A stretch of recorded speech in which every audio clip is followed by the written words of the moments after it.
सोलापूर महानगरपालिकेचा अतिक्रमण विभाग सध्या फुल जोशात काम करताना दिसून येत आहे। दररोज अतिक्रमण विभागाकडून कारवायांचा धडाका सुरू आहे। विशेष म्हणजे या कारवाईचं कौतुक देखील मोठ्या प्रमाणात होत आहे। याच दरम्यान अतिक्रमण विभाग तोंड बघून कारवाई करत असल्याचा आरोप करण्यात आलाय। आज महानगरपालिकेच्या अतिक्रमण विभागानं मजरेवाडी येथे कारवाई केली आहे। या कारवाईमध्ये नजीब शेख यांनी जागेत उभारलेल्या कुंपण भिंत तोडण्यात आली आहे। त्या कुंपण भिंतीला लागून म्हणजे जोडून असलेली दुसऱ्यांची कुंपण भिंत मात्र तशीच ठेवल्याचा आरोप नजीब शेख यांनी केलाय।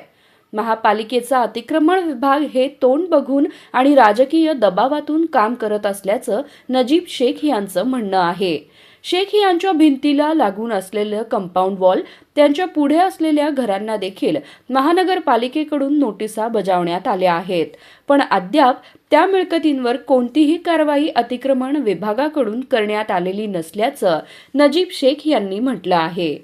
नजीब शेख यांच्या आरोपांनंतर अद्याप महानगरपालिकेच्या अधिकाऱ्यांनी कोणतीही कारवाई केलेली नाही। यामुळे नागरिकांमधून संशय व्यक्त होत आहे।